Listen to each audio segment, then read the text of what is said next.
Hello, everyone. Welcome to a show we're calling The World in 2023.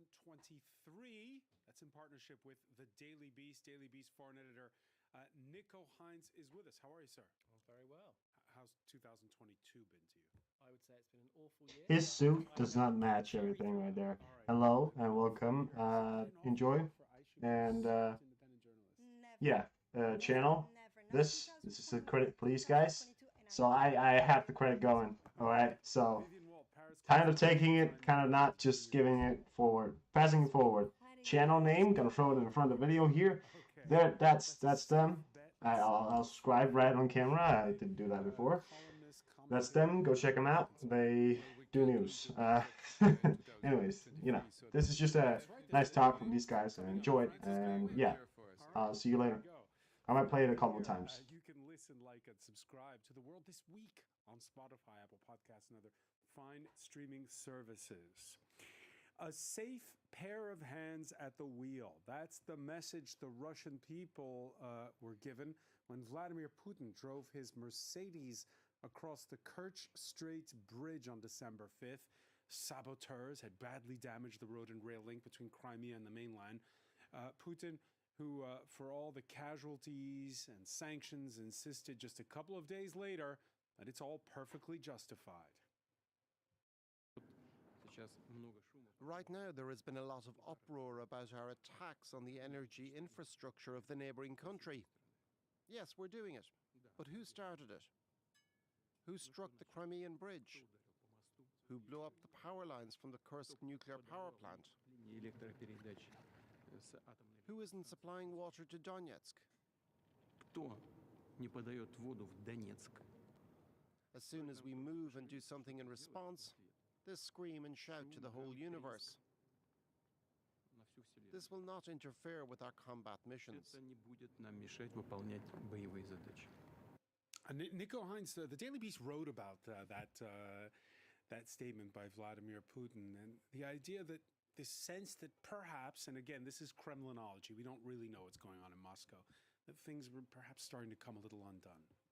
I think what's becoming increasingly clear is the gap between reality and the things that are coming out of Putin's mouth. Now, to us in the West, that's probably been the case for quite a while, although, if we look at the likes of Trump and Farage, not everybody sees it that way. But I think what is happening now is that people in Russia are starting to see this problem.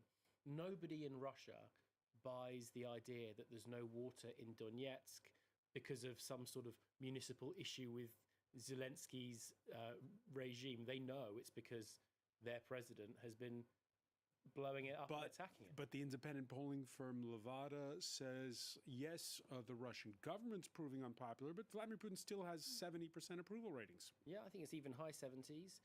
I think that's come down from what it was a little earlier. But if you look at the polling in support of the war, something like only 30% of people in Russia support the war continuing.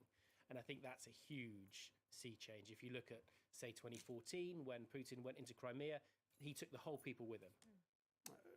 Feed more Chevrolet. Again, this is for domestic consumption when we hear clips like the one we just heard. And while the Russians have had mixed success, shall we say, on the battlefield, how are they doing on the information war?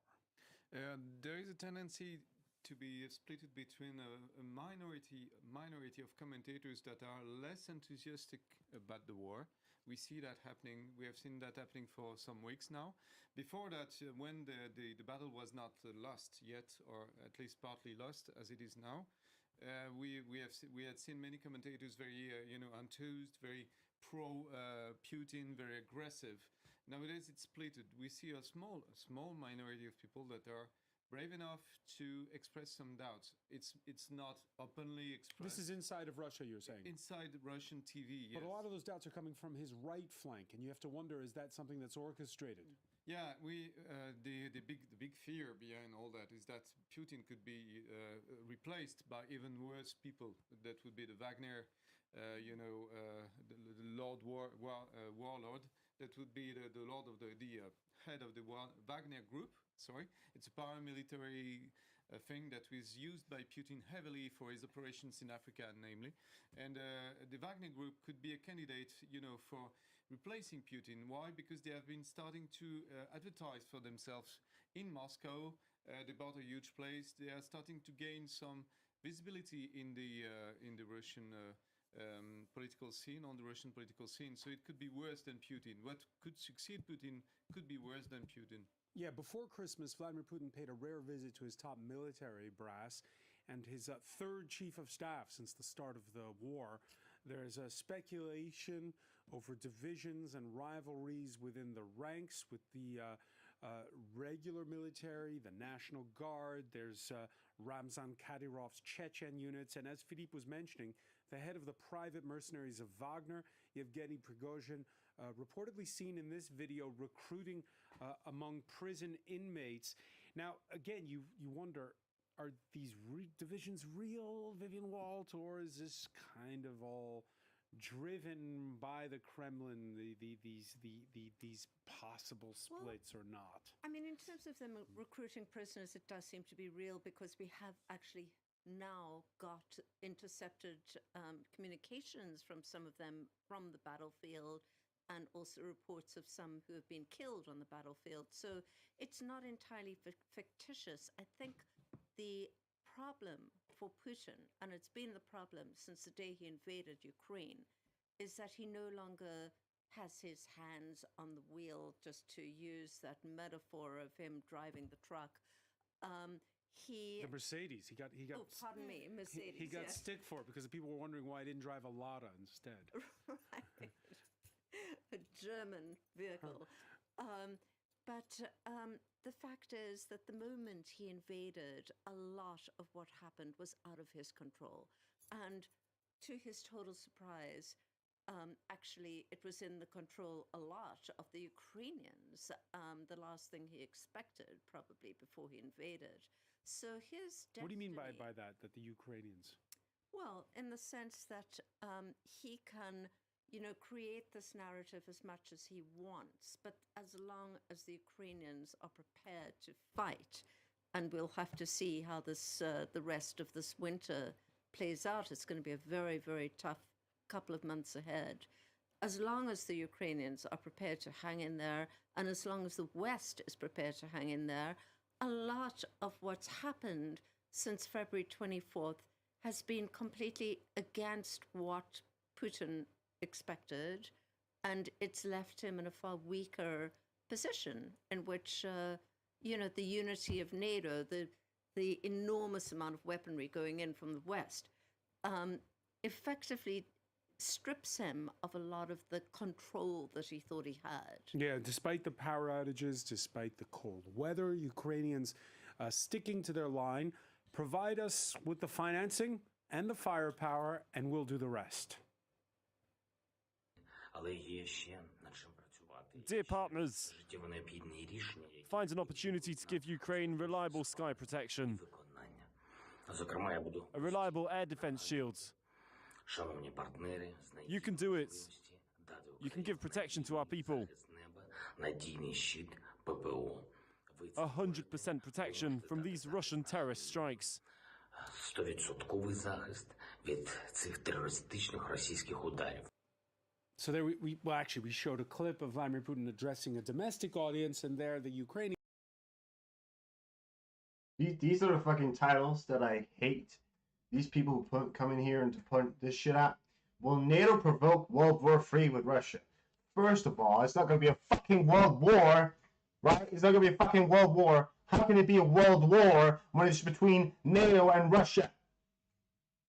A world war contains a lot more people, a lot more countries than that. It also has to be called a world war when it's an intercontinental war. Yes. Russia in itself is not a fucking continent, right? And listen, it's hard to point out what people would call a world war, what people wouldn't. But it's not going to be a fucking world war, right?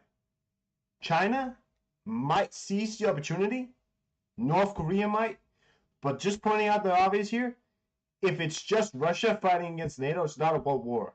It's just a war between Russia and NATO. It's not going to be just a war, of course. I'm not just saying it's just going to be a war. But it's going to be a war that Russia would lose, right? So I hate these fucking titles called Will NATO provoke World War III with Russia? First of all, fucking all, right? It wasn't Russia, it wasn't NATO that invaded Ukraine, was it? No. You know who was? Russia. Get in your fucking head. It wasn't fucking NATO. NATO is helping out Ukraine stay sovereign. And you can talk about Western propaganda all you fucking want, right? Fact is, the reason why Ukraine's fighting, the reason why we still have sovereignty, the reason why Russia isn't controlling Ukraine, isn't trying to push on into NATO territory, the reason why you're not at fucking war, right? Rich, cold, Richard Black, is because of fucking NATO and the US. Grow the fuck up. You look like an old fucking man. Go home, fucking retire, right? Jesus fucking Christ. I get so mad at these fucking titles. Will NATO provoke? NATO is not going to be NATO, right? It's never NATO. Do you know what the alliance of NATO was meant to be, right? Why they made it? To prevent wars. NATO was made to prevent wars. After World War II, you think they wanted another war after World War II? No, so they made NATO to make sure that wouldn't happen, right? It's just, I hate it. It's so complicating inside my mind. I fucking hate these titles. This man, he's sitting with whatever kind of Soviet Union flag in his fucking bag, acting like he knows things. I'm old, so I know stuff. I got a self-educated thing on my computer, so I know stuff right now. Fuck you. Fuck that. Fuck that fucking title, right? Sorry, it's just, I'm gonna calm down for a second. It's just ridiculous, okay? Don't believe in this shit.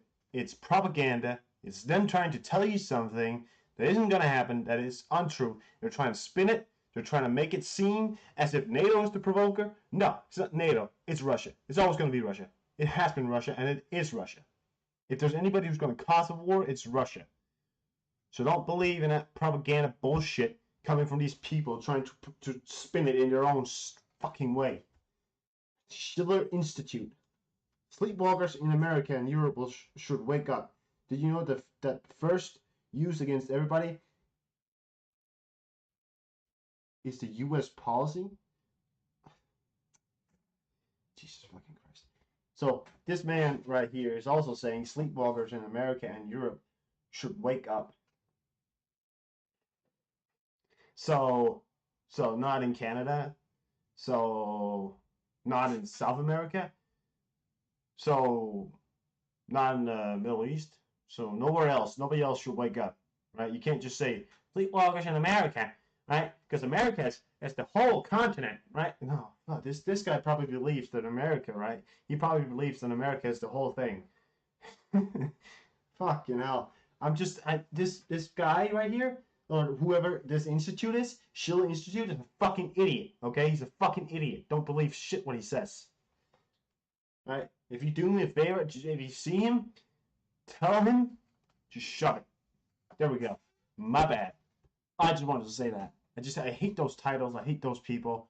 Sorry. Let's continue watching. It's going to give me a heart attack soon. Iranian president addressing the international community. I mean, Viviane talked about the Ukrainians, as long as the Ukrainians are prepared to fight. The thing is, on one hand, you have Ukraine on a psychological warfare. You have the Ukrainians who show an incredible resilience. On the other hand, you have Russians who don't know why they're fighting.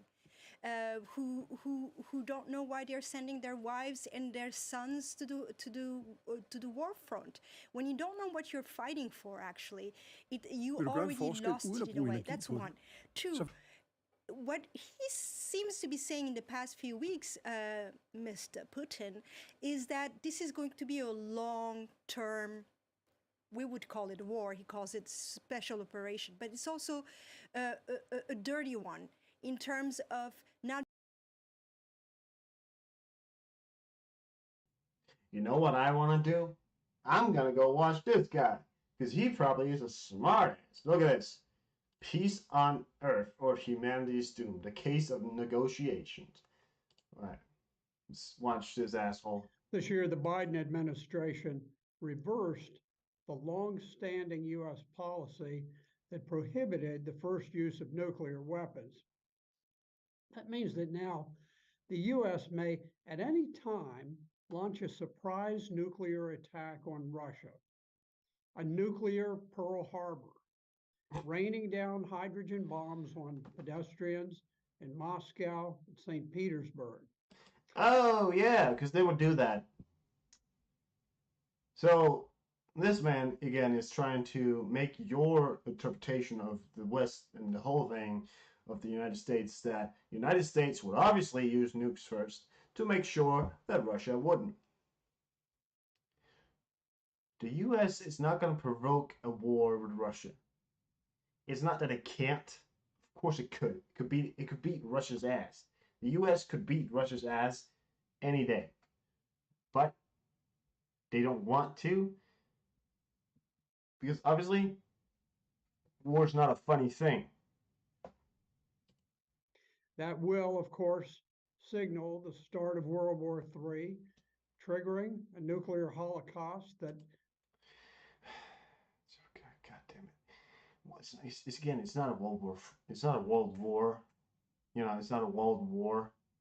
Obviously, the factor is if the U.S. was to bomb Russia, which is not going to happen. Maybe it will be a world war at that point, but sure, you know. I mean, all human civilization.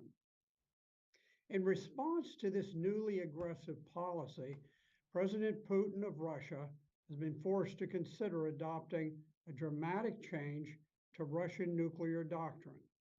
And no change is certain yet, but if it's forced, Putin has been forced into changing their nuclear doctrine. You know what they have been forced to? What Putin is forcing them to is changing it to the American style. Why? Because the American style is when the US president says go, they go. The Russian says go, there's not a chance it's going to go off. Because the Russian commanders still have a chance to say no. The way it works is that there's 3 nuclear cases. At least that's why I know it. 3 nuclear cases, right? Top leaders. There's the what's his name? The defense minister and commander in chief. It's the other guy with the mustache. You know him.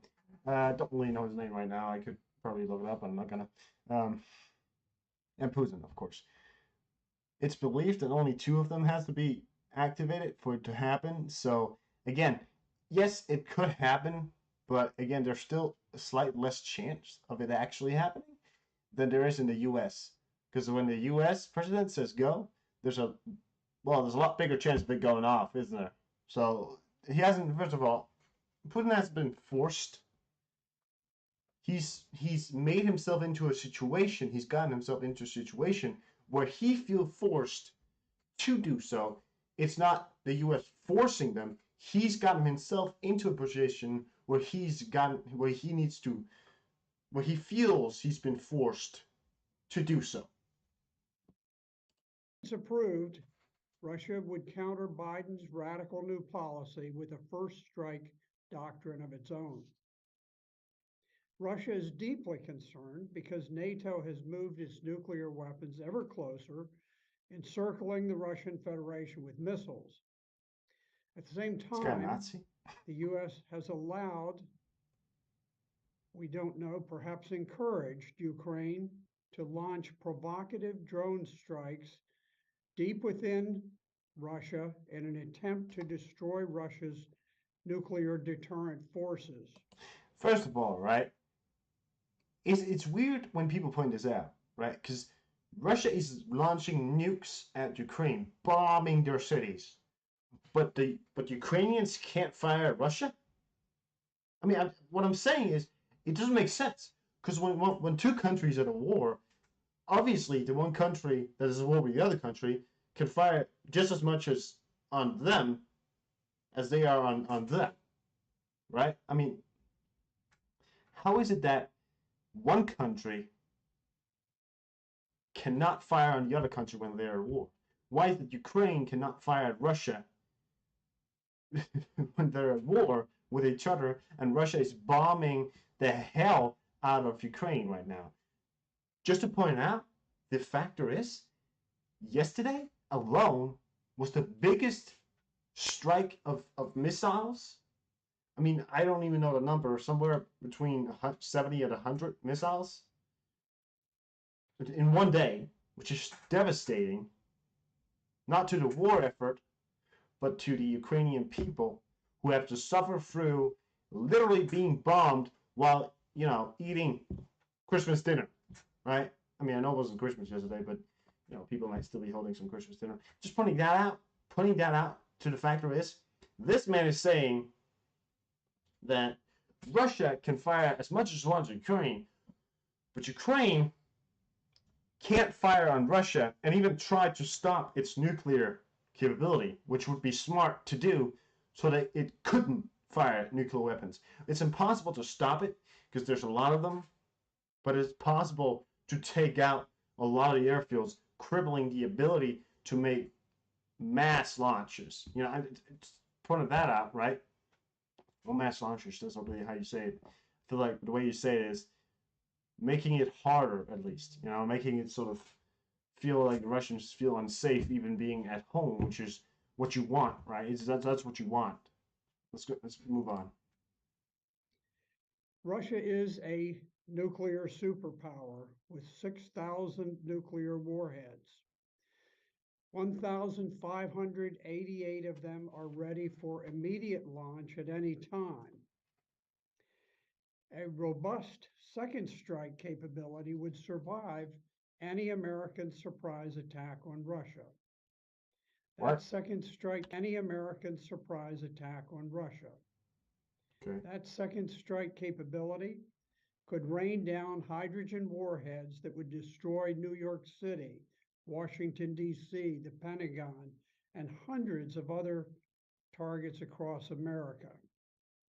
At the same time, Russia's submarines armed with nuclear missiles would shower down warheads on Europe, hitting London, Paris, Rome, Berlin, Madrid, Amsterdam, Brussels, Warsaw, Kiev. What's the name?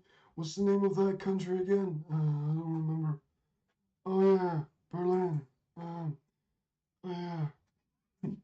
Listen, Russia in itself is not gonna launch nukes.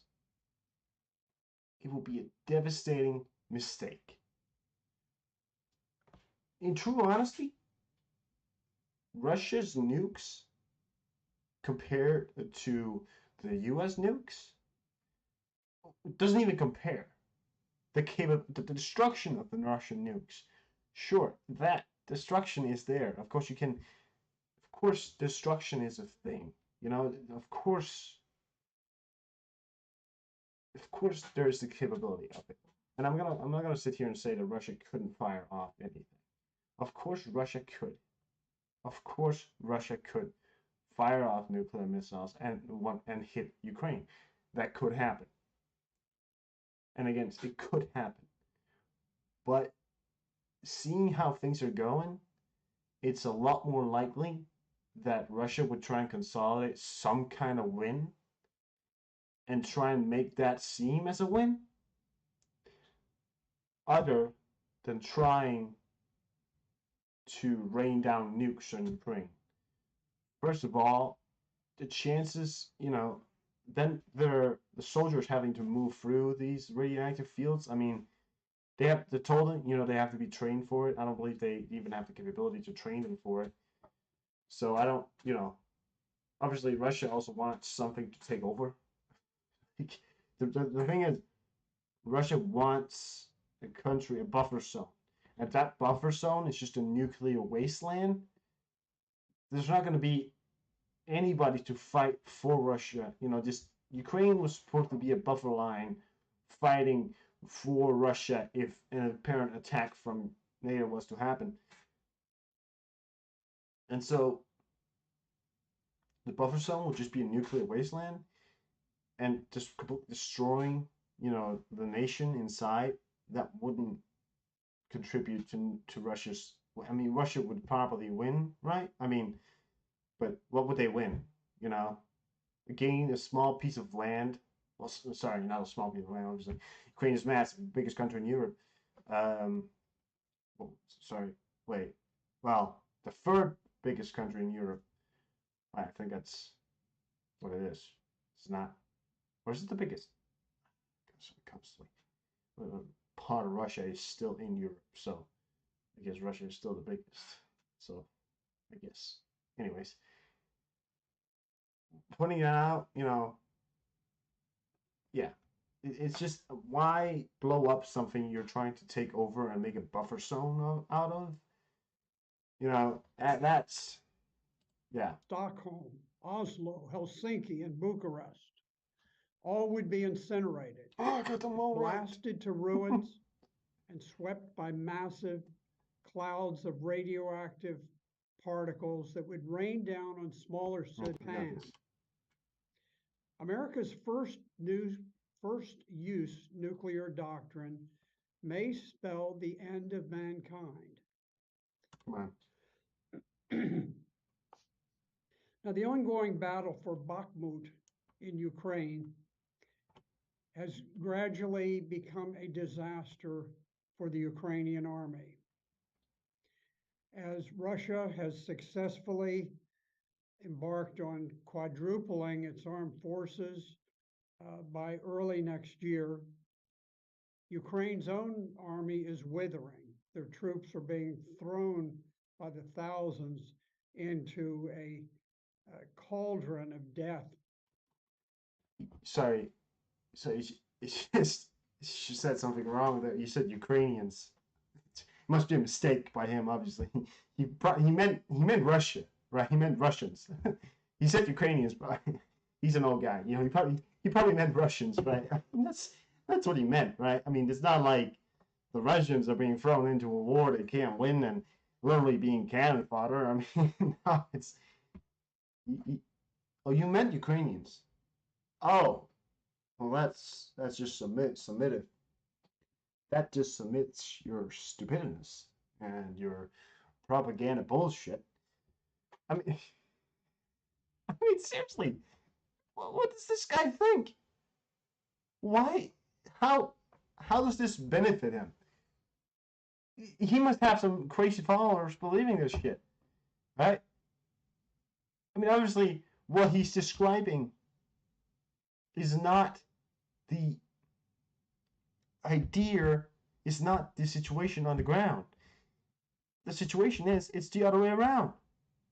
Yes, Russia has gotten more troops, but those troops, they're nothing. They're not trained. They're not. There's reports of some of them being thrown in the next day, maybe firing one shot off and then being thrown into war. That's not training. It's being fought into a war that's cannon fodder. You're a cannon fodder, right? You're thrown into a war that doesn't allow you to slack, because the Ukrainians will just shoot you in the face. This guy is honestly trying to tell you.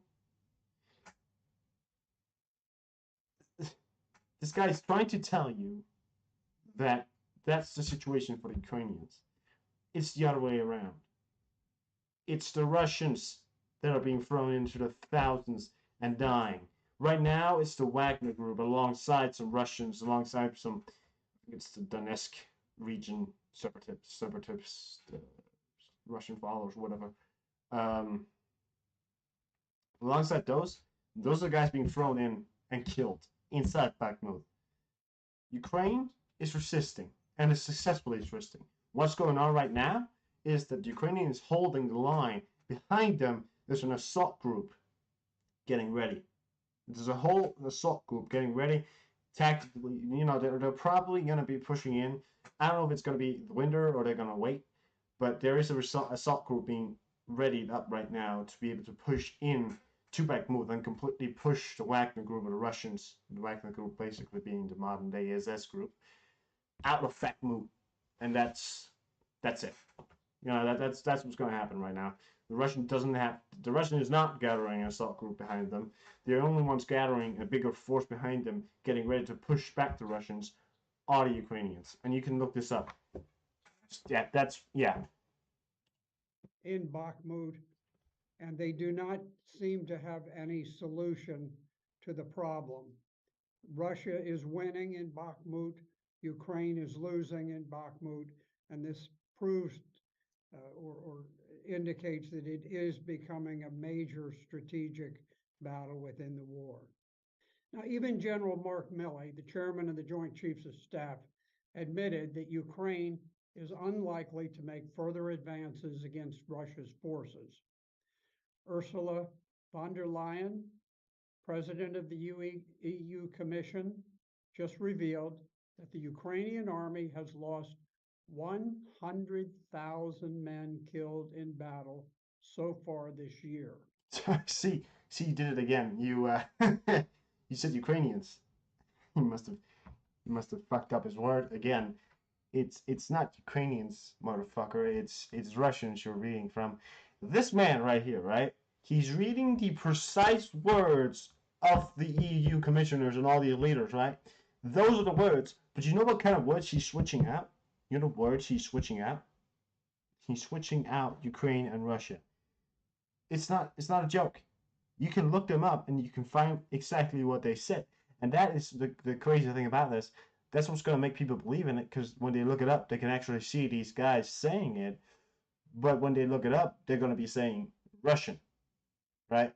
He's switching out the words, obviously on purpose. And listen, the Ukraine has not lost 100,000 just this year.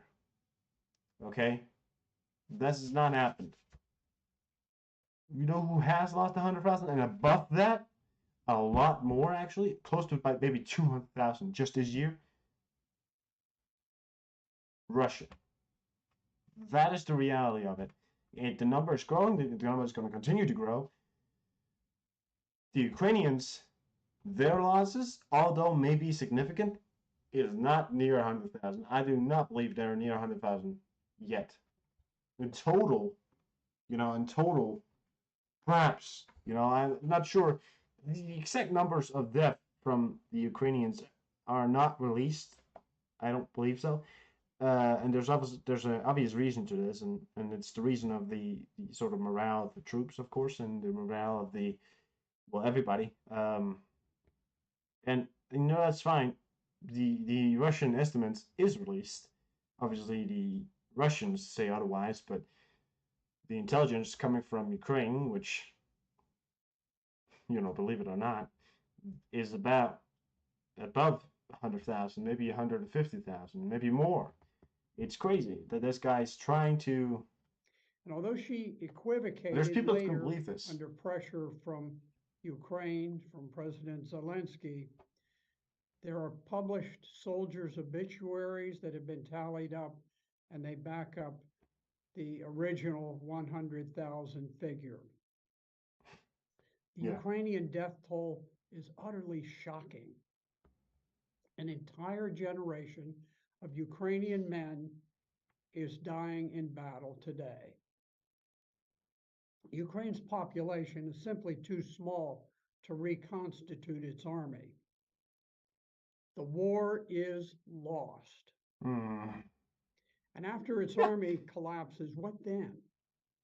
Will the foreign policy establishment, having promised easy victory for the West, now resort to nuclear weapons to vindicate the sudden, unexpected disaster that is looming on the battlefield today? Yeah, the sudden, unexpected disaster. You idiot. You just contradicted everything you said. He just contradicted everything he said. He said the sudden, unexpected situation on the battlefield. Unexpected means that it wasn't expected. He's saying that if the death toll is 100,000, the Ukrainian army is collapsing, right? Saying that, if he's saying that, also despite the fact that they have a lot more troops coming in that are training outside of Ukraine right now, that are coming in maybe along next year, that has retrieved proper NATO standard training. These are well-trained soldiers that are now going to be fighting in Ukraine and then getting better, being battle-hardened soldiers coming in alongside already battle-hardened soldiers. The situation is not that Ukraine is collapsing. or the Ukrainian army is collapsing. In fact, Ukrainian army has never been stronger. Okay? The Ukrainian army has never been stronger. The Russian army is collapsing. Again, he's saying everything that is being commissioned out and being reported, but switching out Russia with Ukraine. That's all he's doing. Yeah. The U.S. must push for a truce and for peace talks using whatever format and intermediaries the parties will accept. The risks to humanity are increasing by the day, and we must act now. Oh, what's up now? I want to see the God bless you more, sir. More wisdom and good health for speaking the truth. Yeah, and look at this. People are believing this. As long as there are slaughterhouses, there will be a battlefields. Like, okay.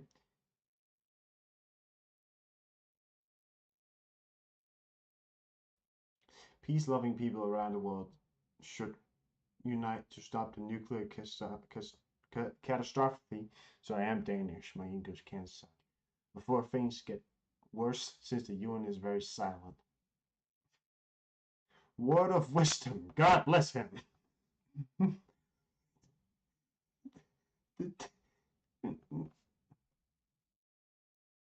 The terrible truth. Thank you, sir. Respect from Argentina. The terrible truth. The terrible truth. Yes, Chico, what, Chico? We need the hope, the women, and illegal immigrants. What? Yes, Chico, we need the hope, the women, and illegal immigrants in the U.S. protect us by fighting the enemy overseas. What? Yes, we need the hope, the women, and illegal immigrants in the U.S. protect us by fighting enemy overseas. What? That's one way of looking at it. Thank you for shared. Thank you for shared your intelligence and intelligency.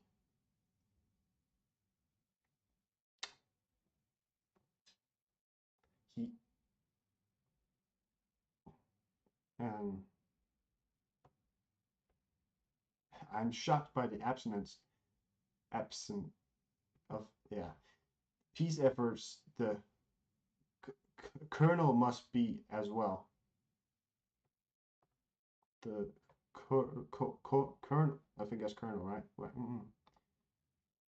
fuck?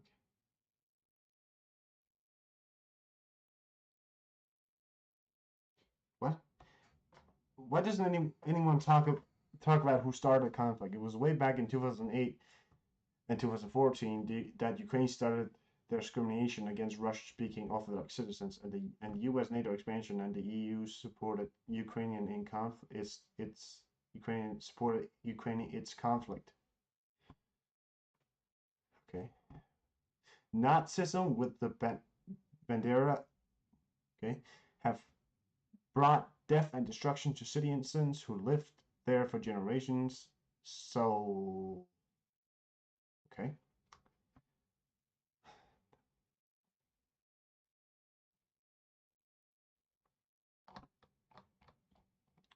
I'm gonna write a comment. Dear sir, fuck you.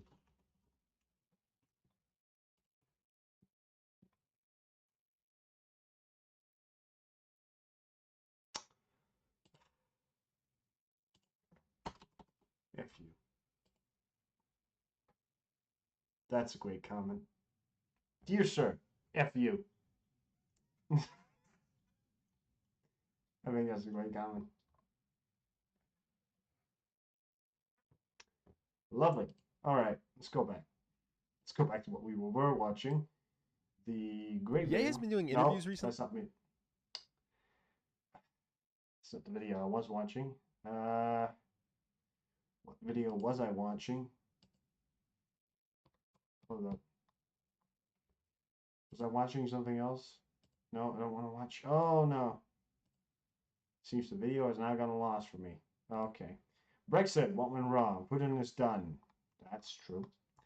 Yeah, I don't know really if any of this. Can't really show much of it. To be smack. Things are going south quick. Explosion and families torn apart. Get ready now. Full spectrum survival. These guys are by the way, if you ever come across somebody called Canadian Predator. Good afternoon, everyone. Welcome to the news that you need to know every day here at Full Spectrum Survival on YouTube. I want you to look at this footage. What is happening with the war on Europe? Imagine you are at home. You The war on Europe. don't believe that a war can happen in your city, and then it does. You stay in your city, your home that you have been paying on, worked hard for 20 years, your family nearby. You keep all of these things here with you. You know things are getting harder, and they are. Food is harder to come by. Security is a memory. Then this happens. A phone call monitored from afar. My granddaughter called me and screamed, the person said. Grandma, our house is on fire. There was a missile hit. Mom is under the rubble.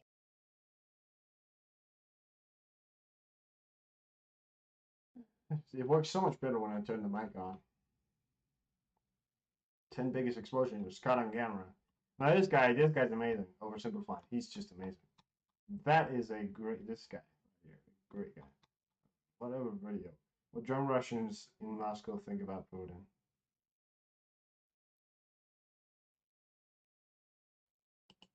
This is interesting to see the fact. Решили узнать, как молодежь в Москве относится к Владимиру Владимировичу Путину. Мы на такие вопросы не отвечаем. Почему? Потому что у нас тут уже снимали какой-то ролик, и это не очень хорошо закончилось. Yeah. See, these are sort of it's questions like these that's gonna get people killed, right? I mean, I don't get why people even do this at this point. We know what these kind of questions will do. You know what it can do against sort of, you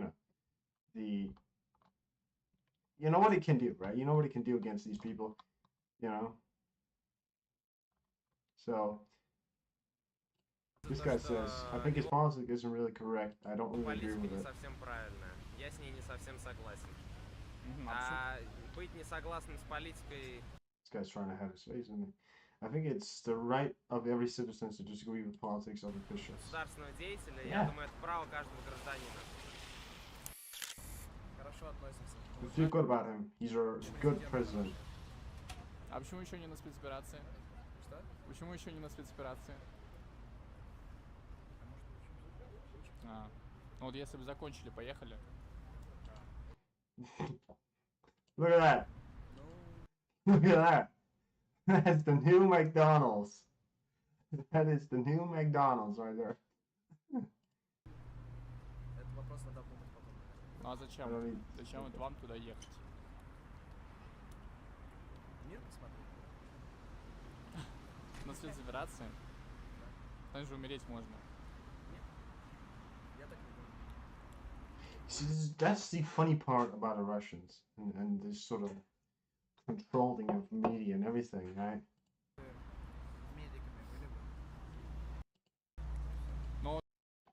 We'd be doctors. Well, the Russians certainly is a lot of that. А почему поддерживаете? Again, what I was saying is the interesting thing about the Russians is the fact that they believe in it. It's like there's no change. And the factor is, most of these people are saying it just to not get killed. That's sort of gist of it. Anyways, this is going to do me for this podcast. I got a little bit wild early on.